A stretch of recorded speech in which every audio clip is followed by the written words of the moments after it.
Friedrich Engels was born on November 28, 1820, in Barmen, a town in the Rhineland region of the Kingdom of Prussia, into a devoutly religious and economically affluent family.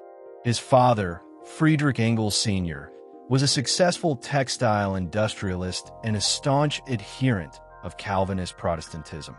The Engels family occupied a prominent position within the local bourgeoisie, benefiting from the profits of early industrial capitalism that was transforming both the Rhineland and wider Europe. Engels' birth into such a milieu afforded him not only material comfort, but also a first-hand view of the burgeoning capitalist order from its commanding heights. Despite the privileges of his birth, Engels' formative years were marked by an early and growing disquiet with the moral contradictions he perceived between the Christian values preached by his family and the social injustices apparent in the industrial world around him.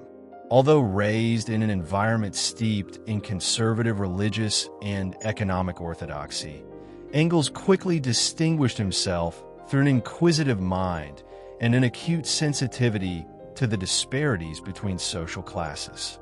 Even in adolescence, he began to recognize the suffering of the working class in contrast to the wealth enjoyed by his own family and peers. His early education was rigorous and traditional, grounded in classical languages, theology, and history. Yet, it was during this time that Engels began to display an affinity for critical thought. He was particularly drawn to literature and philosophy, and while his formal schooling attempted to instill in him a conservative worldview, he independently sought exposure to more radical ideas. This intellectual curiosity would soon come into conflict with the values of his upbringing, leading him on a path toward dissent. At the age of 17, Engels was pulled from school before completing his formal education to begin a commercial apprenticeship at his father's firm in Bremen. This decision was emblematic of his father's intent to mold him into a practical businessman and successor in the family enterprise. While fulfilling his duties at the firm, Engels immersed himself in the intellectual culture of the city. He read widely, with particular interest in the works of German Romantic writers and the nascent German philosophical tradition, especially the writings of G.W.F. Hegel, whose dialectical method would later influence Engels' own theoretical work. Bremen, being a major commercial and cultural center, exposed Engels to a more cosmopolitan environment than the one he had known in Barmen. He engaged with literary circles and developed his skills as a writer by contributing articles and reviews to local journals. Through this period of self-education and observation, Engels began to develop a critical lens through which he viewed the inequalities inherent in capitalist society. He noted the contradictions between the ideals of liberalism and the exploitative realities of wage labor, which were especially visible in urban centers like Bremen. In addition to literature and philosophy, Engels was deeply affected by his growing awareness of social conditions. His observations of poverty, child labor, and the dehumanizing effects of factory life were not abstract concepts, but lived realities that surrounded him. These experiences were pivotal in shaping his moral and intellectual outlook. They not only deepened his empathy for the working class, but also fueled his determination to understand the structural forces behind such oppression. During this period, Engels began to distance himself from Orthodox Christianity. While his family remained committed to a strict Calvinist doctrine, Engels increasingly saw religion as a tool used to justify social inequality. His critiques of religion were not rooted in atheistic rebellion alone, but in a deeper conviction that religious institutions perpetuated passivity among the oppressed classes by promising salvation in the afterlife rather than justice in the present. This disillusionment marked a significant ideological turning point in his life. Although Engels' early writings did not yet fully articulate the revolutionary ideology he would later embrace, they reveal a mind in transition. moving away from bourgeois liberalism and toward a systematic critique of capitalism. His personal confrontation with the limits of bourgeois morality and his exposure to the everyday suffering of the proletariat laid the foundation for his later political radicalism. Even at this stage, Engels displayed a willingness to challenge the status quo and to think independently of his social class. The tensions between Engels and his family intensified as his intellectual development continued. His father's attempts to instill discipline and a sense of duty toward the family business clashed with Engels' growing dissatisfaction with capitalist values. These familial conflicts were not merely personal disagreements, but reflections of a deeper ideological rift between two irreconcilable worldviews, one rooted in property and tradition, the other in critique and transformation. Friedrich Engels' intellectual maturation did not follow a conventional academic path. Denied the opportunity to pursue a university education due to his father's insistence on a commercial career, Engels crafted his own informal curriculum through voracious reading and participation in literary circles. This autodidactic pursuit became the crucible for his evolving ideas, exposing him to a constellation of thinkers, writers, and movements that would shape his emerging worldview.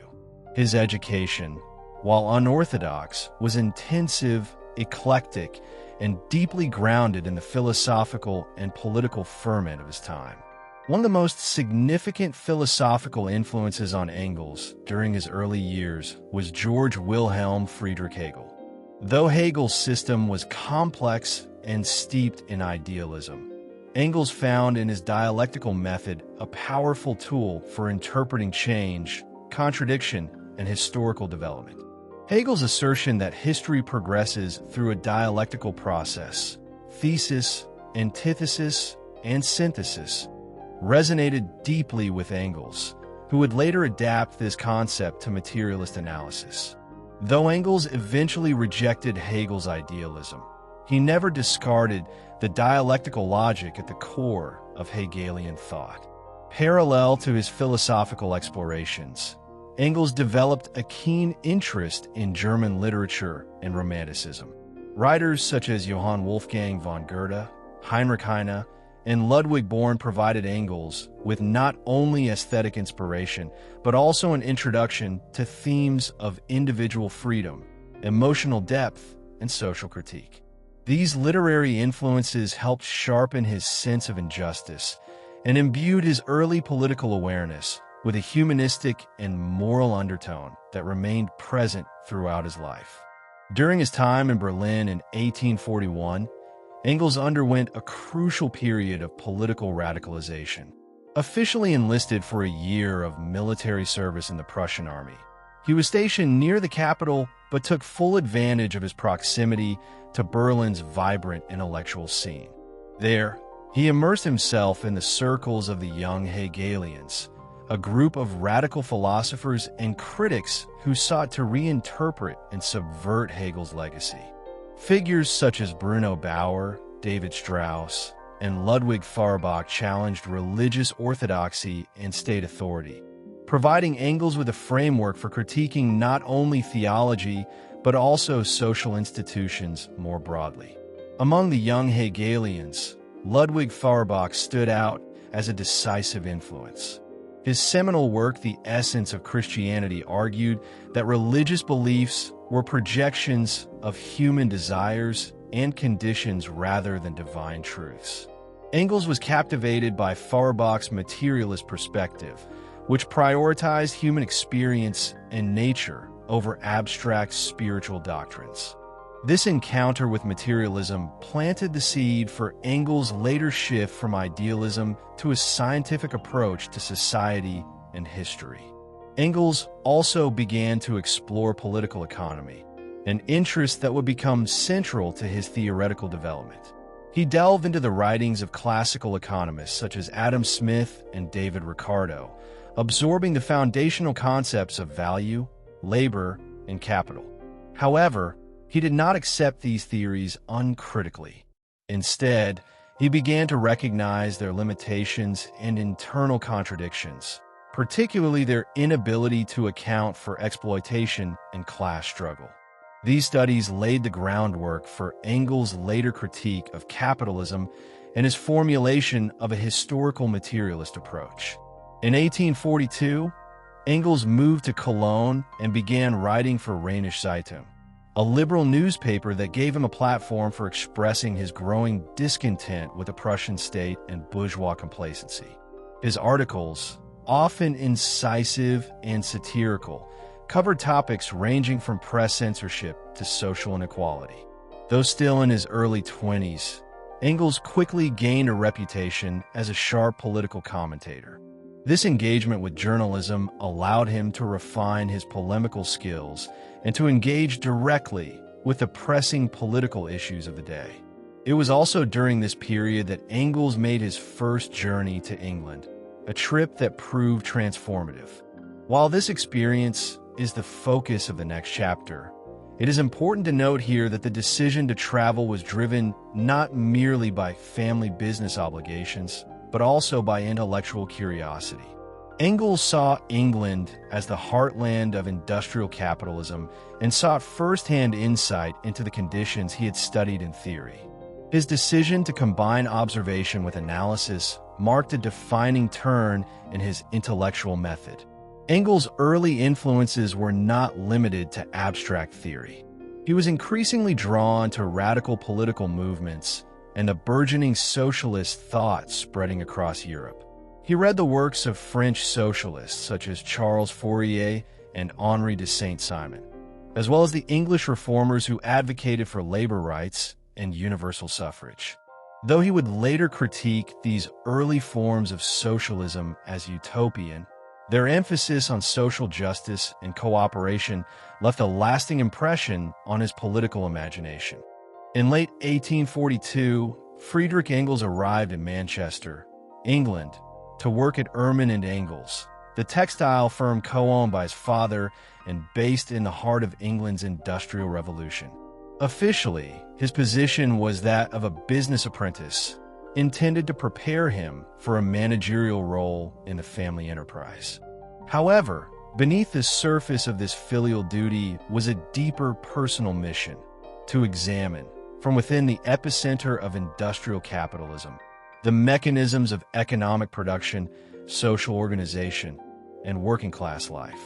This period in Manchester proved pivotal, not only in shaping Engels' critique of capitalism, but also in developing his empirical method of social investigation. Manchester in the 1840s was a city emblematic of both industrial progress and human degradation. Towering factories lined the skyline, belching smoke into the already polluted air, while vast numbers of workers toiled for long hours under punishing conditions. Engels, who had studied capitalism in theory, now confronted it in its most concrete and brutal form. He was struck by the physical and moral toll of industrial labor, by the exhausted faces of factory workers, the overcrowded slums, and the absence of public sanitation. The contrast between the wealth generated by the mills and the misery endured by the laborers became an enduring theme in his writings.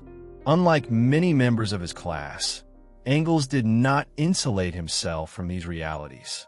In his free time, he deliberately ventured into the working-class districts of Manchester, including the notorious areas of Ancoats and Little Ireland, where he observed the living conditions of Irish immigrants and English proletarians. He noted open sewers running through narrow alleyways, decaying tenement houses, and children barefoot in the streets. These were not casual excursions, but systematic inquiries. Engels recorded his observations with a meticulous eye for detail, documenting the material realities that existing political economists had either ignored or rationalized. These investigations culminated in one of Engels' most important early works, The Condition of the Working Class in England, written in 1844 and later published in Germany in 1845.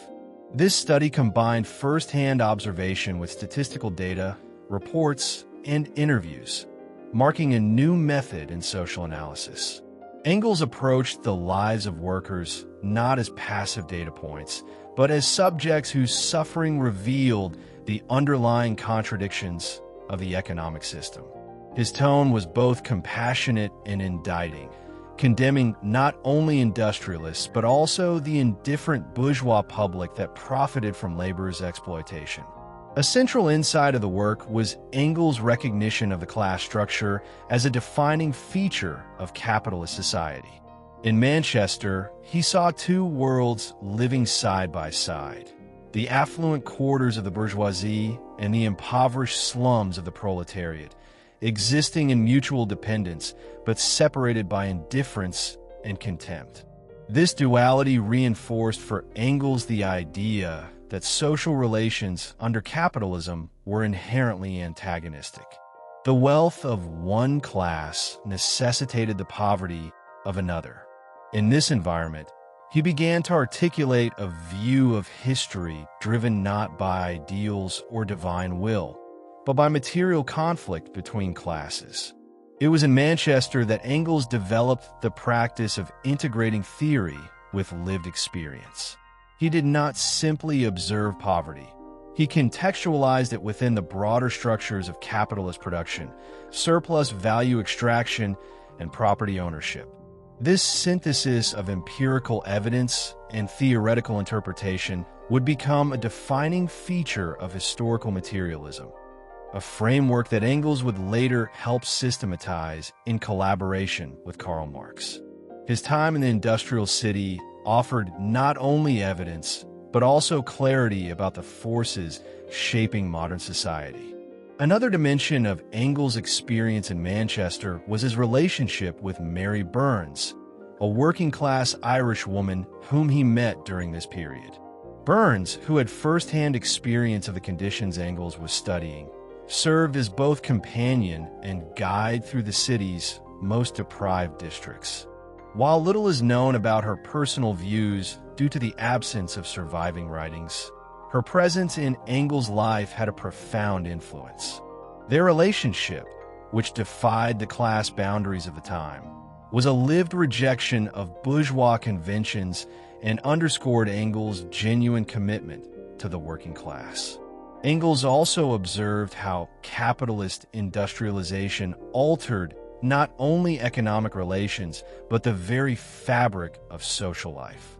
The fragmentation of families, the commodification of time, and the alienation of workers from both their labor and each other were all phenomena he identified and critiqued.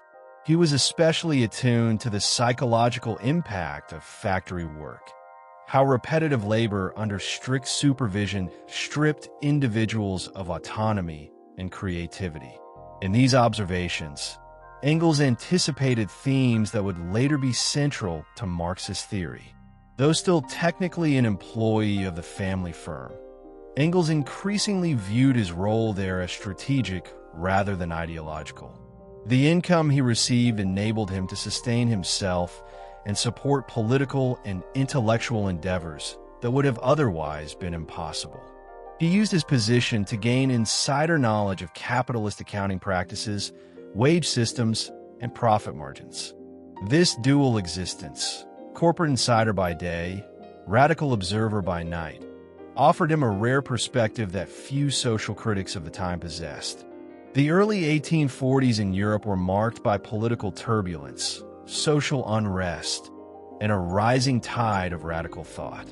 Against this backdrop, Friedrich Engels' journey from a self-directed scholar to a committed revolutionary brought him into contact with like-minded thinkers across the continent.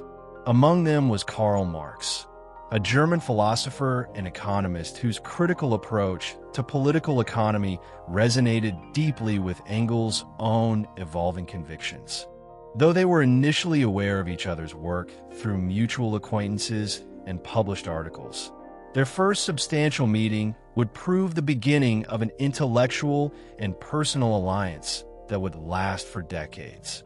Their first brief encounter occurred in 1842 in Cologne, where Marx was serving as editor of the Rheinische Zeitung, a newspaper that had published some of Engels' early writings. The exchange was cordial but unremarkable. At the time, Marx viewed Engels with some suspicion, considering him to be a typical bourgeois intellectual dabbling in radicalism. Engels, for his part, respected Marx's editorial work, but had not yet seen the full extent of his theoretical depth. Their ideas, still in formation, had not yet converged with the clarity and force they would later attain. It was not until 1844, during a fateful meeting in Paris, that the relationship between Engels and Marx truly began to develop. Engels had stopped in Paris en route from England to Germany, and he visited Marx at his residence in the Rue Vanneau. Over the course of 10 intense days, the two men discovered a profound intellectual affinity. They shared not only political goals, but also methodological approaches. Each had arrived independently at a materialist conception of history, though through different paths. What began as a discussion of recent political developments rapidly evolved into a collaborative analysis of the social and economic forces shaping the modern world. Their conversations in Paris laid the groundwork for a long-term partnership that combined Marx's analytical rigor with Engels' observational precision.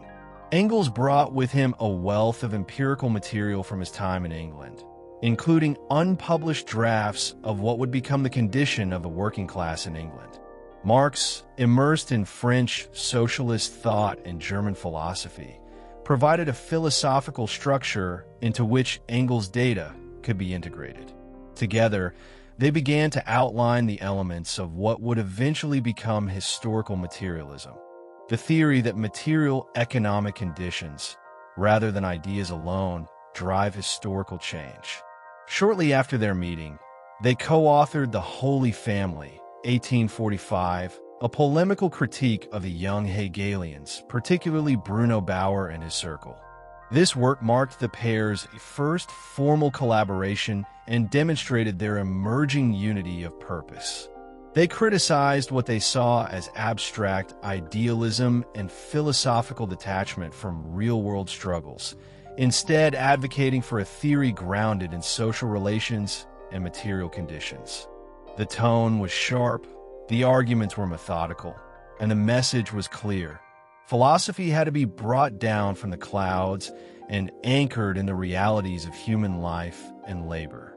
Beyond theoretical alignment, Engels and Marx quickly developed a deep friendship based on mutual respect, personal loyalty, and shared sacrifice. Engels admired Marx's penetrating intellect and unwavering dedication, while Marx valued Engels' practical experience, clarity of expression, and unwavering political commitment. Their relationship was not merely academic. It was also sustained through periods of personal hardship, political exile, and financial instability. Engels would often provide monetary support to Marx, especially in later years, enabling him to continue writing and researching when circumstances were dire. Together, they immersed themselves in the study of political economy, history, and philosophy, aiming to create a comprehensive critique of capitalism. Their work took them to Brussels, where they continued their collaboration in relative safety, away from the repressive surveillance of Prussian authorities. In Brussels, they organized study groups and revolutionary circles, engaging with émigré workers and fellow radicals. This environment allowed them to test their ideas not only in theory, but in the context of an emerging international movement. The theoretical clarity they achieved during this period culminated in one of the most important documents in political history, the Communist Manifesto. Commissioned by the Communist League and published in 1848, the manifesto was a distillation of years of collaborative thought. Though jointly written, the eloquence and structure of the text bear the stylistic imprint of Marx, while the core economic insights and empirical foundations were heavily informed by Engels. The call for proletarian revolution and the famous declaration, "Workers of the world, unite," would echo across generations. Their partnership also involved a clear division of labor, with Engels often assuming the role of editor, financier, and organizer, allowing Marx to concentrate on the writing of more complex theoretical works such as Das Kapital.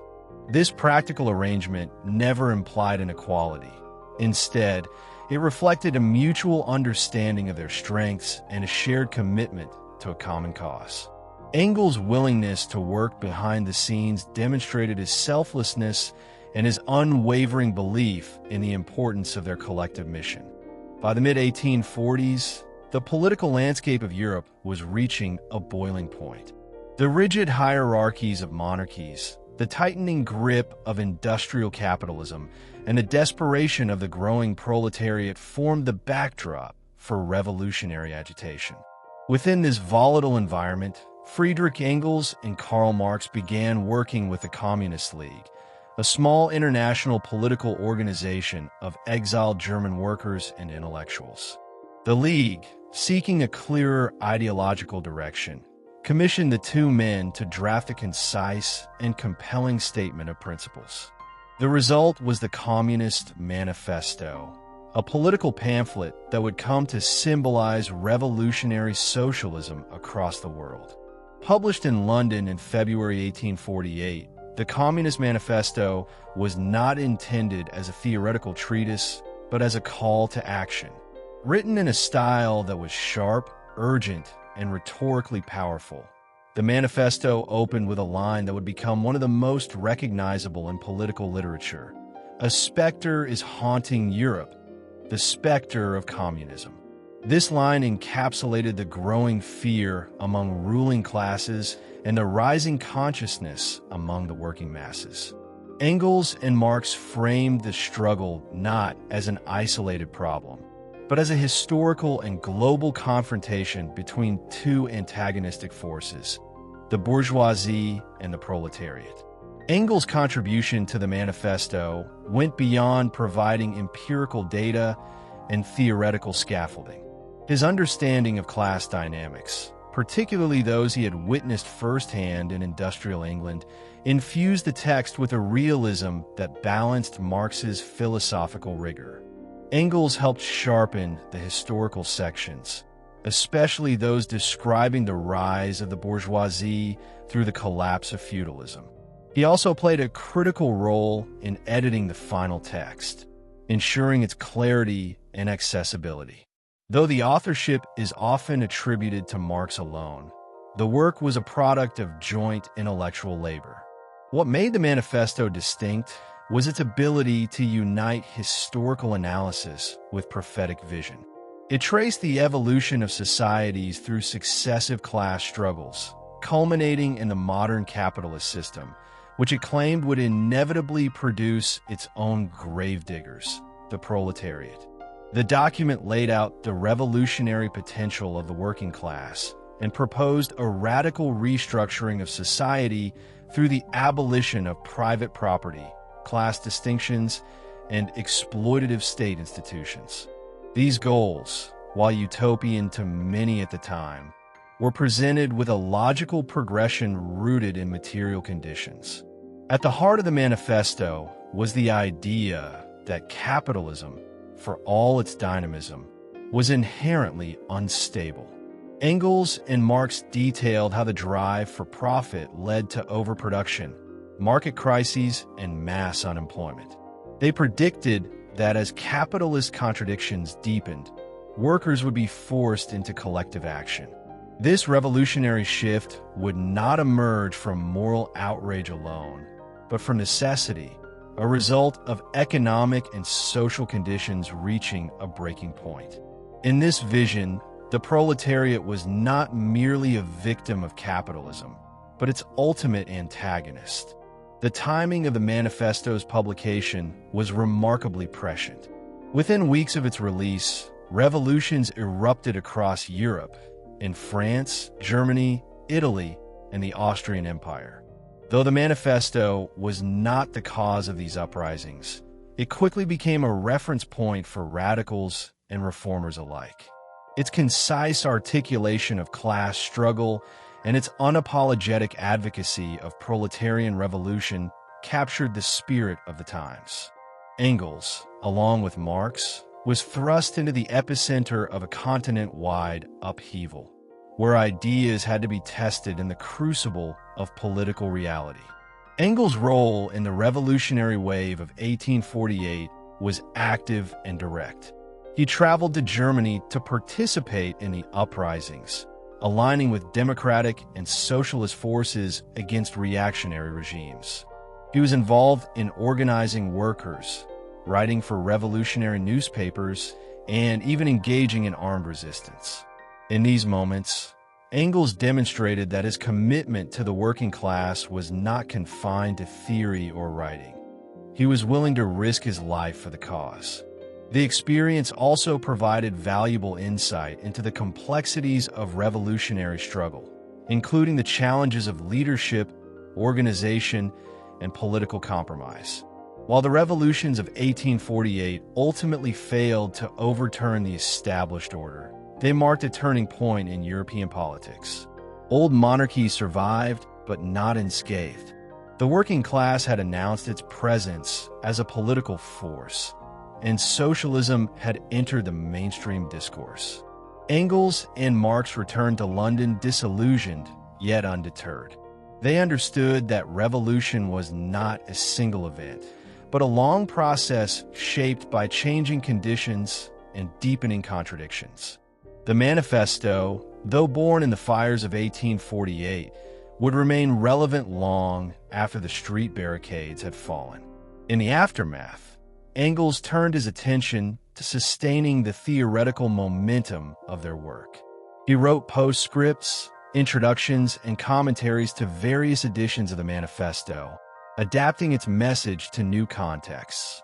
Each version reflected the same core conviction: that history is the history of class struggles, and that the liberation of the working class must be the act of the workers themselves.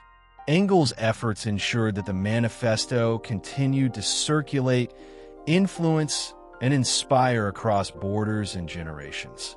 As revolutionary fervor swept through Europe in 1848, Friedrich Engels moved from theoretical advocacy to active participation in the unfolding struggle.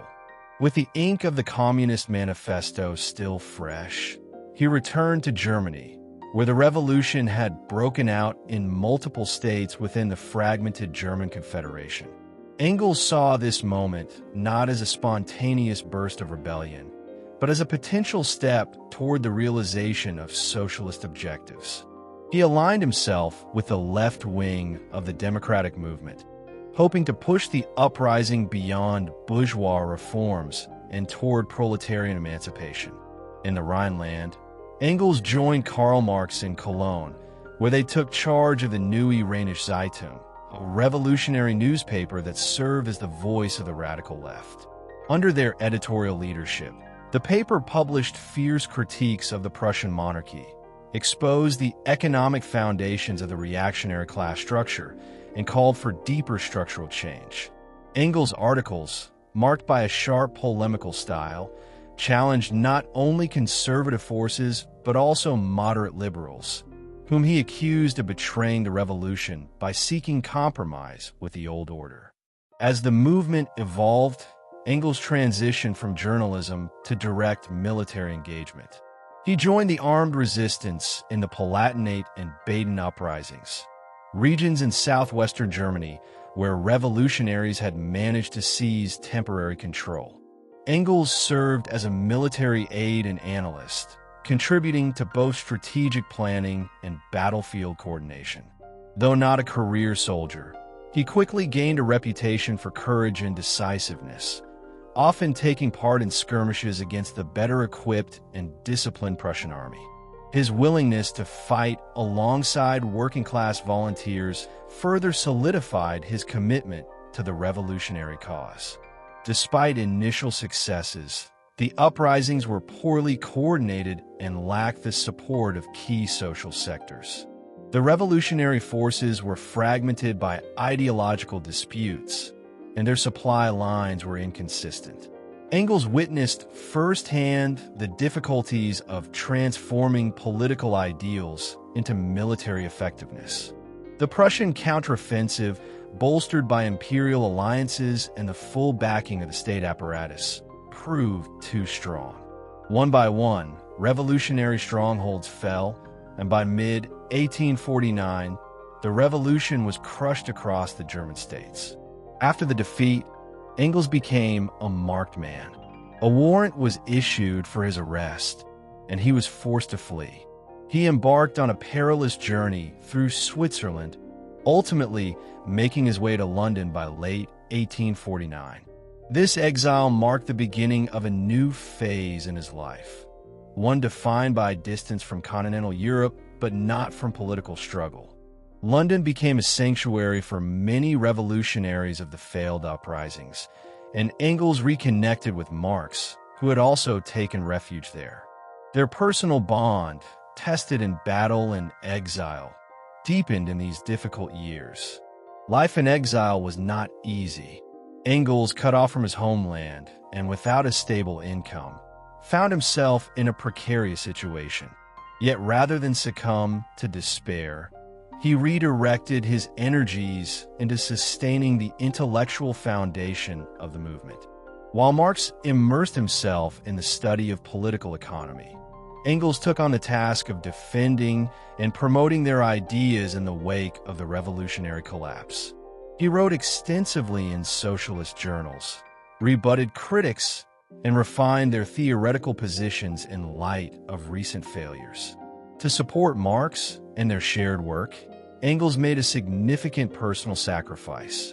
In 1850, he returned to Manchester, rejoining the family textile firm.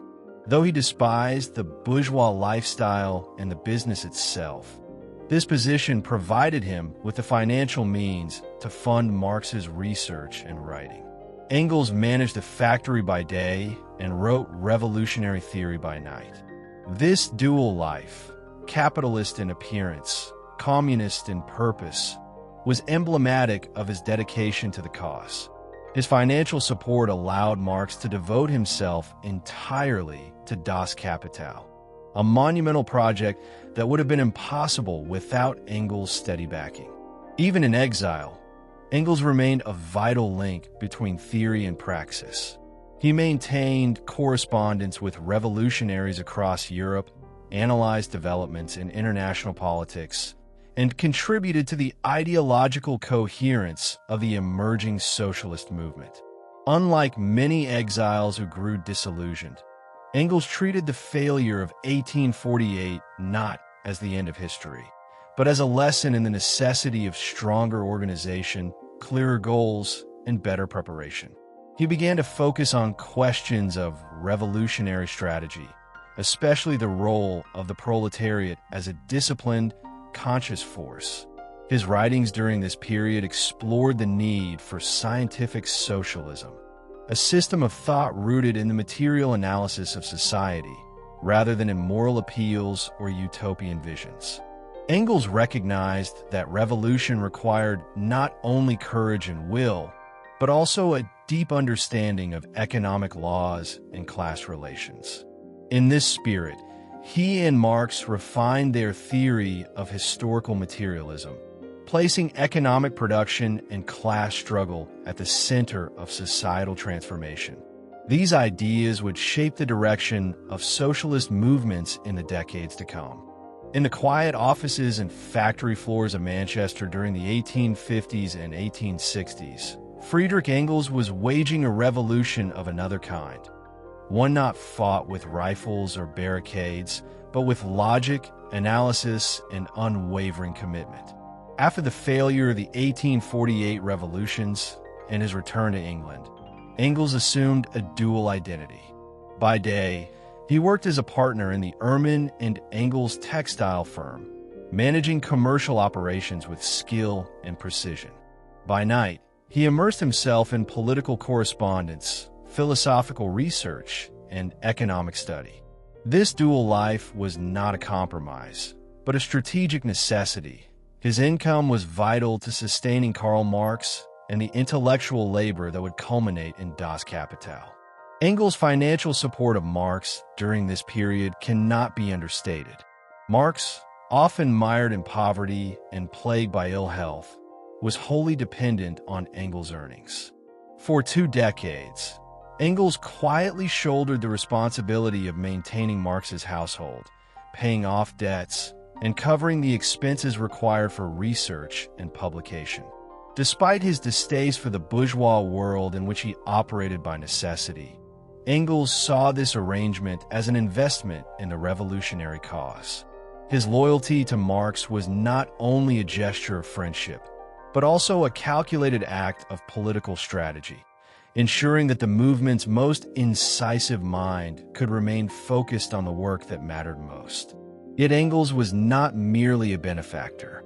He was a theoretician in his own right, and his contributions during this time were instrumental in refining and systematizing the ideas that would become known as scientific socialism. Engels dedicated himself to clarifying the philosophical foundations of their joint theory. He engaged deeply with the works of Hegel, Feuerbach, and other German idealists, seeking to break away from the abstract dialectics of earlier thinkers and to root historical development in material conditions. The result was a coherent worldview grounded in the concept of historical materialism. One of Engels' most important contributions was his ability to translate dense philosophical and economic concepts into accessible language. Through essays, pamphlets, and private correspondence, he helped shape the intellectual infrastructure of the international socialist movement. His writings from this period, such as Anti-Düring and Socialism, Utopian and Scientific, provided a framework for understanding socialism not as an idealistic dream, but as a logical outcome of historical development. Engels rejected the moralistic and speculative nature of earlier socialist thought, arguing instead that socialism was a science, predictable, analyzable, and rooted in the dynamics of class struggle. In contrast to utopian socialists like Fourier or Owen, Engels emphasized the importance of the proletariat as an agent of historical change. He argued that the working class, by virtue of its position within the system of capitalist production, possessed the collective power to overturn that system. Scientific socialism, as he conceived it, was not an ethical appeal but a theoretical diagnosis. Capitalism, Engels contended, contained the seeds of its own destruction through the contradictions it produced, contradictions that could only be resolved through the seizure of the means of production by the working class.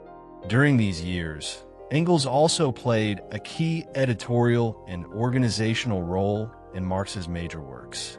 He reviewed manuscripts, corrected proofs, and provided detailed critiques of Marx's evolving drafts of Das Kapital.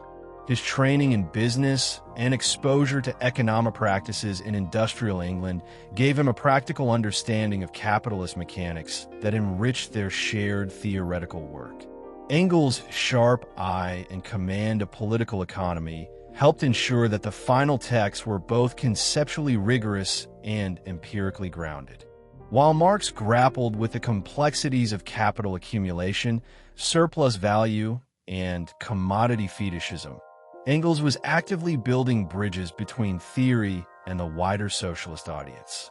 He wrote explanatory articles, held discussions with workers and activists, and coordinated with socialist groups across Europe.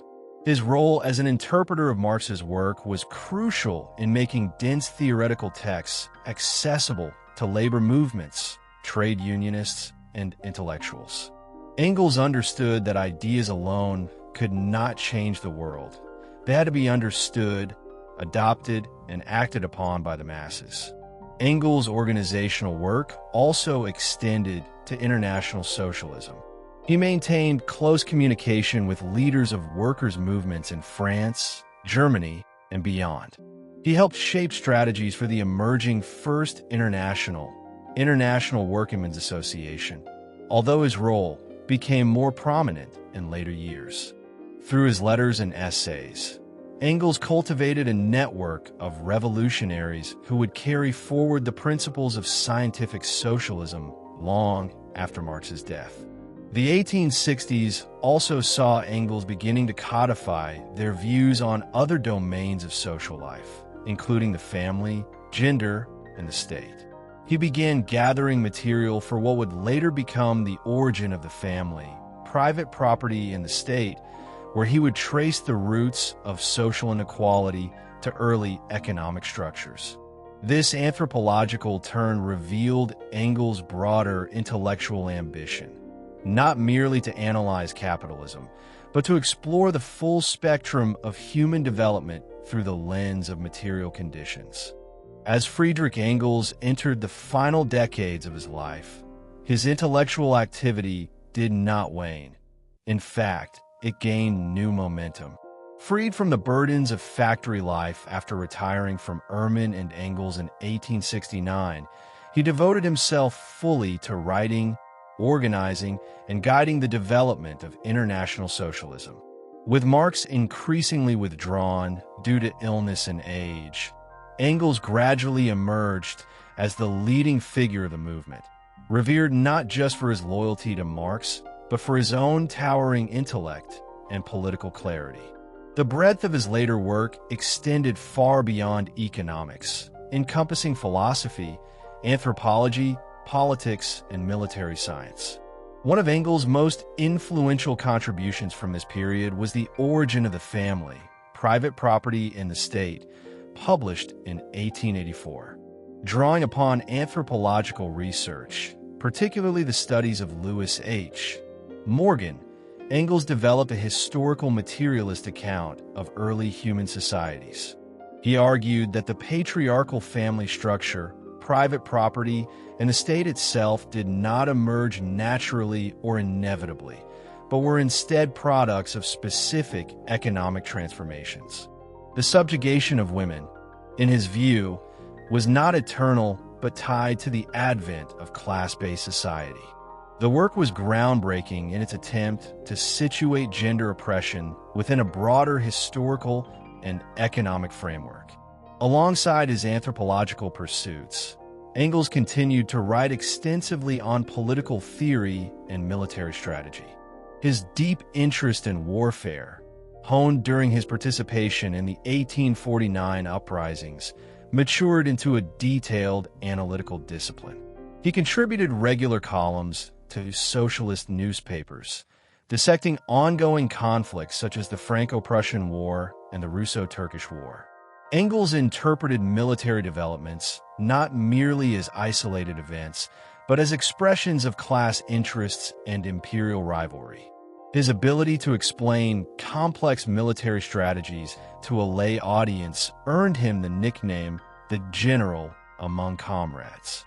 Throughout the 1870s and 1880s, Engels also played a decisive role in navigating the ideological fractures of the growing socialist movement. As different currents emerged, from anarchists to reformists to orthodox Marxists, Engels worked to preserve the theoretical coherence of scientific socialism. He wrote letters, delivered speeches, and participated in party congresses with the aim of defending Marxist principles while promoting strategic unity. He was particularly critical of those who, in his view, distorted Marxism into dogma or used it to justify opportunism. The expansion of socialist parties across Europe offered new opportunities and challenges for Engels' political engagement. In Germany, the Social Democratic Party, SPD, was gaining traction despite facing repression under Bismarck's anti-socialist laws. Engels advised party leaders, such as August Bebel and Wilhelm Liebknecht, encouraging them to maintain revolutionary principles while adapting tactics to legal constraints. He was instrumental in drafting party platforms, clarifying theoretical positions, and guiding internal debates, ensuring that the SPD retained a distinct Marxist orientation amidst growing electoral success. Engels' influence also extended beyond Germany. He corresponded regularly with socialist leaders in France, Britain, Russia, and Italy. He encouraged cross-border solidarity and sought to build a unified international movement capable of confronting the power of capital at a global level. Engels believed that socialism could not flourish in isolation. It had to be coordinated, informed by common principles, and rooted in shared class interests. He supported the revival of the International Workingmen's Association in various forms, viewing it as a necessary structure for connecting disparate struggles into a coherent force. In England, where he lived until his death, Engels grew increasingly active in mentoring younger socialist thinkers. He became a guiding figure for members of the newly formed Social Democratic Federation and later the Independent Labour Party. His apartment in London served as an informal school for emerging revolutionaries. Engels offered not only books and advice, but also sharp critiques and careful editorial guidance. He insisted that theory must serve practice and that any socialist movement must be grounded in the real conditions of the working class. Even in his later years, Engels maintained an unshakable belief in the eventual triumph of socialism. He was not naive about the difficulties ahead. He recognized the formidable power of capitalist institutions, the limitations of working-class organization, and the persistent influence of reactionary ideologies. Yet he remained committed to the view that history, driven by material forces and class struggle, was moving inexorably toward a new social order, one characterized by equality, collective ownership, and human liberation. Engels' final writings reflect a blend of optimism and realism. He warned against sectarianism and dogmatism, urging socialist parties to remain flexible in tactics but firm in principles. He continued to advocate for internationalism, seeing the interconnectedness of capital as both a threat and an opportunity. Above all, he emphasized education. Socialism, he believed, must be understood scientifically and spread consciously. He hoped that the new generation would learn from past failures and be prepared for future battles, both intellectual and political.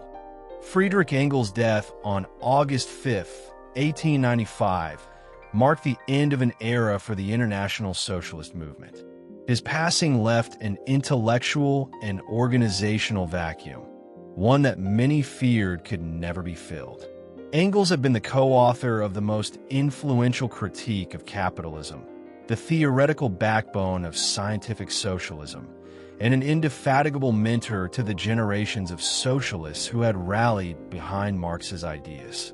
In the years following his death, both his contributions and his absence would profoundly shape the future course of socialism, particularly in Europe.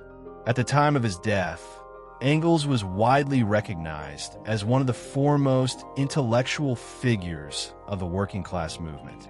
His name was synonymous with Marxism, and he was revered as a revolutionary theorist whose work had laid the foundation for future struggles. The death of Engels did not merely represent the loss of a scholar. It was the closing chapter of a lifelong partnership between Engels and Marx that had shaped the trajectory of socialist thought for nearly half a century. Engels' contributions, both practical and theoretical, had ensured that Marxism would be a living, evolving body of thought, rather than a stagnant doctrine. In the wake of his death, Engels' legacy was, in some ways, left in the hands of his closest comrades.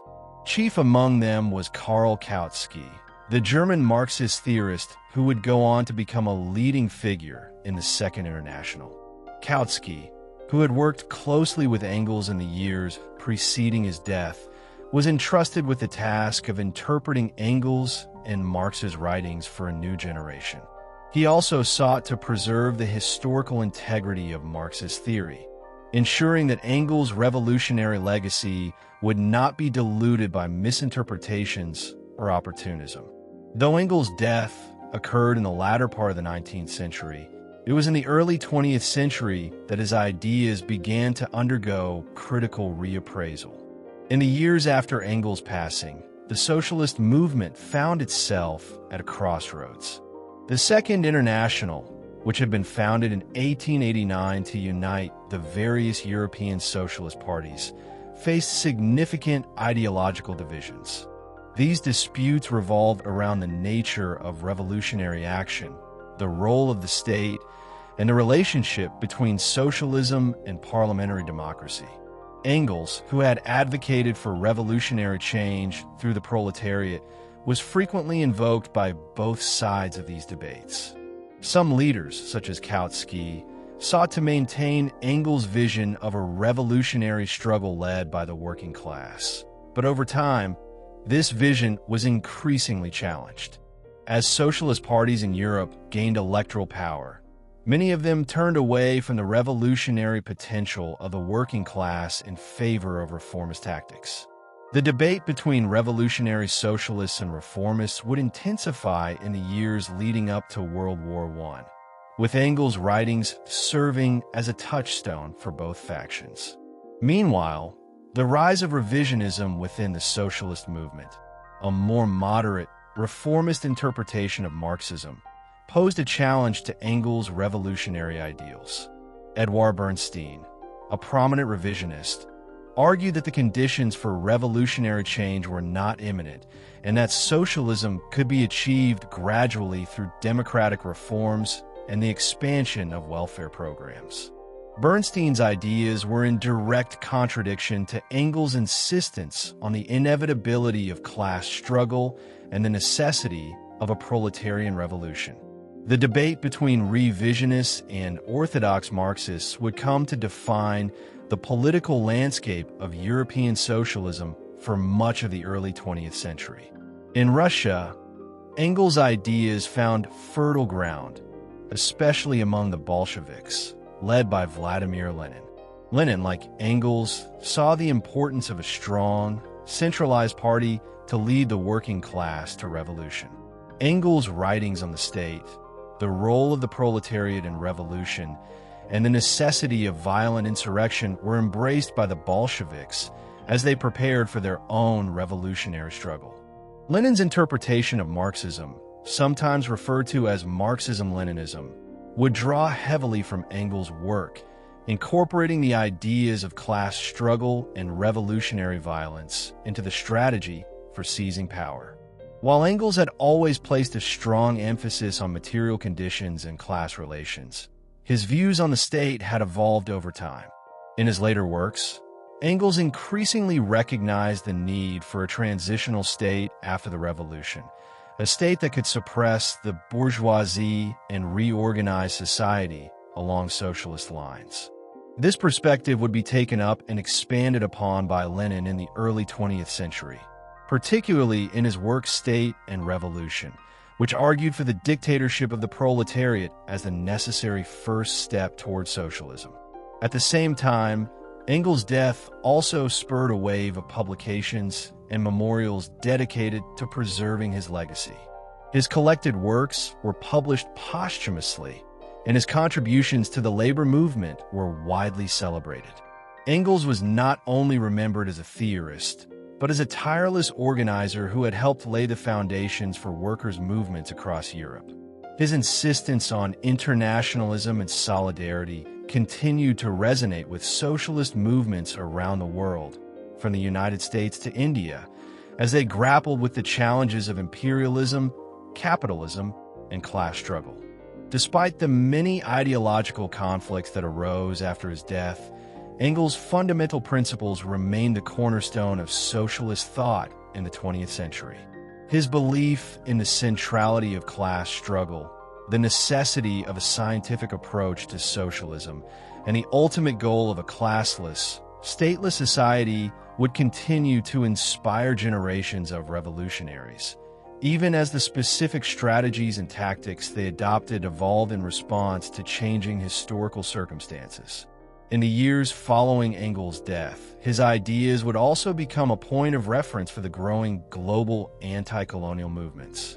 Leaders like Ho Chi Minh in Vietnam and Kwame Nkrumah in Ghana drew on Engels' works to frame their struggles against imperialism and exploitation within the context of class struggle and international solidarity. Engels' materialist approach to history and society provided a theoretical framework for understanding colonial oppression as a manifestation of capitalist exploitation on a global scale. By the time of the Russian Revolution in 1917, Engels' contributions had become integral to the ideological foundation of the Soviet state. His theories on the role of the state, the transition to socialism, and the dictatorship of the proletariat were explicitly embraced by the Bolshevik leadership, with Engels' writings frequently cited to justify both their political actions and their vision for the future. Engels' legacy, therefore, lived on not just in intellectual circles, but also in the practical struggles of the socialist movement worldwide. Friedrich Engels' death in 1895 may have closed the chapter on his own life, but his ideas continued to shape the course of history well into the 20th century and beyond. As one of the co-founders of Marxist theory, Engels' contributions to the development of socialist thought ensured that his legacy would outlast his physical presence. Today, the reverberations of his theories can still be felt in contemporary politics, economics, and social movements, despite the vast changes in the world since his time. The most immediate influence of Engels was on the global socialist movements of the early 20th century. His writings were instrumental in shaping the Bolshevik Revolution in Russia and the subsequent rise of the Soviet Union. Lenin, Stalin, and other leaders of the Russian Revolution frequently cited Engels in their theoretical and political works, integrating his views on the role of the state, the nature of capitalist exploitation, and the necessity of a revolutionary transformation of society into the practices of the Soviet government. Engels' insistence on the dictatorship of the proletariat, a key element in Marxist thought, became a central principle of Soviet governance, though its implementation would later be subject to debate and revision. However, while Engels' legacy was foundational in the construction of state socialism, his ideas were also a point of contention. In the decades following his death, many socialist theorists grappled with the implications of his work. The 20th century saw a growing divide between Marxist-Leninist states and other strands of socialist thought. The reformist, democratic socialist movements that had gained prominence in Europe after Engels' death frequently distanced themselves from the authoritarian tendencies they associated with the Soviet model. Figures like Eduard Bernstein, who had earlier engaged with Engels' ideas, developed a revisionist approach to socialism that advocated for gradual reform within the existing capitalist structures. This divergence in interpretation has been a defining feature of the socialist landscape, where Engels' work has been variously embraced, adapted, or rejected. The rise of social democracy in Western Europe, particularly after the Second World War, highlighted Engels' influence in a new political context. Social democratic parties across countries like Germany, Britain, and France drew upon Engels' concept of socialism as a scientific process, but they also distanced themselves from the revolutionary violence that marked much of Engels' earlier writing. Instead, these parties sought to implement socialist principles through democratic means, advocating for reforms such as universal health care, social welfare programs, and workers' rights within the framework of a capitalist economy. Engels' vision of a just, classless society was adapted to fit the political realities of parliamentary democracies. Engels' ideas also significantly shaped the broader intellectual landscape of the 20th century, influencing scholars, philosophers, and economists. His work in historical materialism continued to provide a critical framework for understanding the evolution of human societies. Scholars of Marxist theory, like Louis Althusser, Antonio Gramsci, and Herbert Marcuse, revisited Engels' ideas on the state, ideology, and class struggle, finding new ways to apply them to modern conditions. Gramsci, for example, introduced the concept of hegemony to explain how capitalist societies maintain dominance not just through coercion, but through cultural and ideological control. This expansion of Engels' ideas paved the way for critical theory, which sought to understand and challenge the ways in which capitalism, imperialism, and patriarchy shaped every aspect of society. Engels' influence also extended beyond traditional socialist circles, influencing fields like anthropology, sociology, and feminist theory. In particular, his work on the family, private property, and the state in The Origin of the Family, Private Property, and the State had a profound impact on feminist thinkers and activists. Engels was one of the first major Marxist figures to offer a historical materialist analysis of women's oppression, linking gender inequality to the rise of class-based societies. His insistence that the family structure was historically contingent and could be transformed resonated with feminists seeking to understand and dismantle patriarchal systems. Modern feminist movements continue to draw from Engels' insights, especially in their critiques of capitalism and the state. Moreover, Engels' critique of capitalism has remained relevant in the age of globalization. As the world entered the 21st century, capitalism expanded into new territories, fueled by technological advancements, multinational corporations, and neoliberal economic policies. Engels' analysis of the contradictions within capitalism, the concentration of wealth, the exploitation of labor, and the cyclical nature of economic crises, seemed eerily prescient as the global financial system faced recurrent crises, such as the 2008 financial collapse. Social movements, including Occupy Wall Street, anti-austerity protests, and climate justice campaigns, have used Engels' critique of capitalism to frame their opposition to economic inequality and environmental degradation. Engels' vision of a classless society, where the means of production are collectively owned, resonates in contemporary debates on economic justice and the redistribution of wealth. In addition to his intellectual influence, Engels' ideas have inspired numerous political movements around the world. Anti-colonial struggles in Asia, Africa, and Latin America often invoked Engels' ideas on imperialism, exploitation, and national liberation. Leaders like Ho Chi Minh in Vietnam and Amilcar Cabral in Guinea-Bissau adapted Marxist and Engels'an theories to understand the dynamics of colonial oppression. Engels' understanding of the global nature of capitalism and imperialism provided a framework for these movements to challenge both colonial domination and capitalist exploitation. Even in the post-colonial era, Engels' critiques of capitalism continue to inform leftist movements in the global South. In the modern era, Engels' ideas are also making a resurgence among younger generations of socialists. As economic inequality has soared and the climate crisis worsens, many young people are turning to Engels' work for guidance. In particular, Engels' emphasis on the interconnections between economic, social, and environmental justice has gained new relevance. Climate activists, recognizing the need for systemic change, have embraced Engels' materialist conception of history, understanding that the fight against climate change is inseparable from the fight for economic and social justice.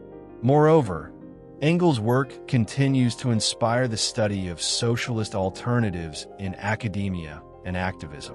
Scholars continue to examine his contributions to Marxist theory, his writings on gender and the family, and his analysis of capitalist economies, ensuring that his work remains a foundational text for those seeking to understand and transform the world. His intellectual legacy, constantly revisited and reinterpreted, serves as both a historical document and a living guide for those engaged in the ongoing struggle for social change. Ultimately, the enduring influence of Friedrich Engels can be attributed to the depth, coherence, and revolutionary potential of his ideas. He understood the complexities of human society and economy, and he envisioned a world radically different from the one he inhabited. Although the specifics of the struggles have evolved, the basic problems Engels identified, class exploitation, economic inequality, and the need for revolutionary change, continue to resonate today. His work is not just of historical interest, but remains a vital tool for those working to build a more just, equal, and sustainable world.